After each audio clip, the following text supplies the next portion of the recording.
TET secondary અને higher secondary education માટે 2000 MCQની marathon series લઈને આવી છું, જેમાં આ પાર્ટ 1 છે, જેમાં આપણે ગુજરાત ઇતિહાસના ટોટલ 2000 MCQs કવર કરીશું. બરાબર. એમાં પહેલો ટોપિક છે હડપ્પા સભ્યતા અને પૌરાણિક કાળ. પહેલો પ્રશ્ન છે હડપ્પા સંસ્કૃતિનું સ્થળ લોથલ કઈ બે નદીઓ વચ્ચેના પ્રદેશમાં આવેલું હતું? શું આવશે જવાબ? 3, 2, 1. તો કે સાબરમતી અને ભોગવો. આગળનો પ્રશ્ન જોઈએ. ધોળાવીરામાંથી મળી આવેલ સાઇન એન્ડ બોન્ડમાં કુલ કેટલા પ્રશ્ન અક્ષર ચિહ્નો જોવા મળે છે? તો કે 10. આગળનો પ્રશ્ન જોઈએ. ગુજરાતમાં આઝાદી બાદ હડપ્પા સભ્યતાનું સૌપ્રથમ સ્થળ કયું શોધાયું હતું? તો કે રંગપુર. આગળનો પ્રશ્ન જોઈએ. નીચેનામાંથી કયા હડપ્પા સ્થળેથી સ્ટેડિયમ અને રેઝર્વોયર જળ સંગ્રહાયેલા અવશેષો મળ્યા છે? શું હશે જવાબ? તો કે ધોળાવીરામાંથી મળી આવેલા છે. આની PDF ઓલરેડી મારી ટેલિગ્રામ ચેનલ પર મેં અપલોડ કરી દીધી છે. ધ એક્ઝામ ઓરેકલ કરીને તમે સર્ચ કરશો તો એમાં આવી જશે. તમારા કોઈ પણ છોકરા છોકરીઓ છે, રિલેટિવ છે, સ્કૂલમાં હોય અને નીટની એક્ઝામની તૈયારી કરતા હોય તો મારી બીજી ચેનલ તો એક્ઝામ ઓરેકલ સ્કૂલ અને નીટ માટે છે. એમાં પણ નીટના MCQs ડેલી અપલોડ કરવામાં આવે છે. સ્કૂલના મોસ્ટ આઈમ્પી ક્વેશ્ચન પણ અપલોડ કરવામાં આવે છે. તો એવી ચેનલને પણ સબસ્ક્રાઇબ કરી દેજો અને આવા ડેલી વિડીયો જોવા માટે મારી ચેનલને અત્યારે જ સબસ્ક્રાઇબ કરી દેજો.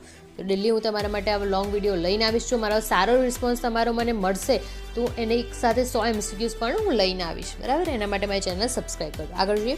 સિંધુ ખીણ સભ્યતાનું રંગપુર કયા જિલ્લામાં આવેલું છે? શું આવશે જવાબ? તો કે અત્યારે હાલના પૂરતા જોઈએ તો અમદાવાદ ધંધુકા. પહેલાં ધંધુકા ક્યાં હતું? તો કે સુરેન્દ્રનગરમાં હતું, પરંતુ અત્યારે ક્યાં છે? તો કે અત્યારે છે એ અમદાવાદ ધંધુકા તાલુકામાં લાગુ પડે છે. આગળનો પ્રશ્ન જોઈએ. ધોળાવીરાના સ્થાનિક લોકો કયા નામથી ઓળખે છે? શું આવશે જવાબ? તો કે કોટડા નામે ઓળખે છે. બરાબર. આગળ જોઈએ. લોથલ વિશે નીચેનામાંથી કયું અસત્ય છે? તો અહીં યુગમાં સમાધિ, જોડકા, કબરના અવશેષો મળ્યા નથી. લોથલમાંથી કોઈ પણ જાતના અવશેષો આપણને મળ્યા નથી. બરાબર. આગળ જોઈએ. હડપ્પા સભ્યતાનું સ્થળ રોજડી કયા નદીના કિનારે આવેલું છે? ભાદર નદીના કિનારે આવેલું છે. બરાબર. ચલો આગળ જોઈએ. કચ્છના રાપર તાલુકામાં કયું જાણીતું હડપ્પા સ્થળ આવેલું છે? શું આવશે? તો કે સુરકોટડા. આગળ જોઈએ. હડપ્પા સભ્યતા દરમિયાન ગુજરાતમાં કયા સ્થળે પશુઓના અવશેષો મળી આવે છે જે લોકોને સમય પાડતા હોવાનું મનાય છે? શું આવશે જવાબ? એ વખતે પાડતા હતા.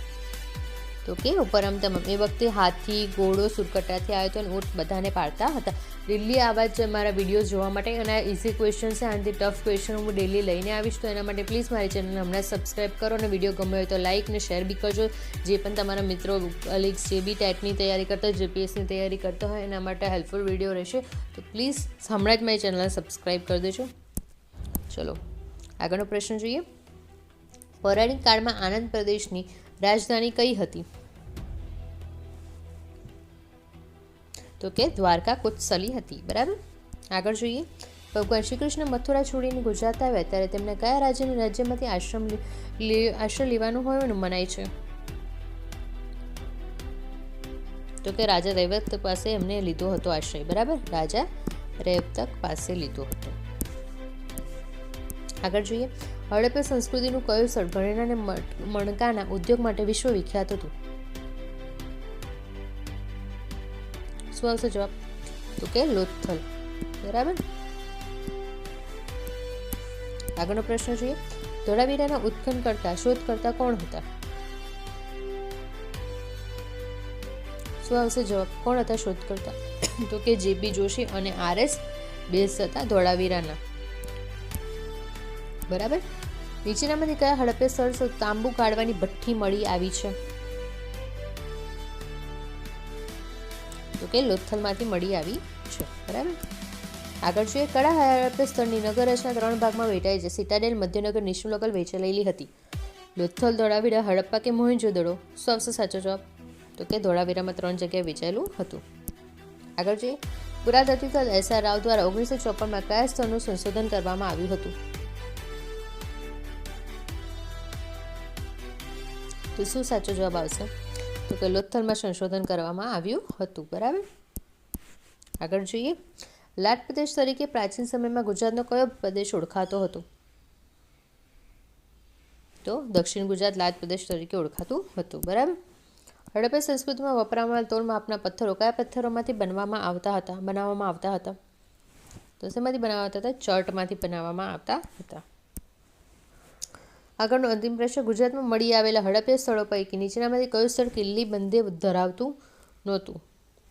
શું આવશે જવાબ?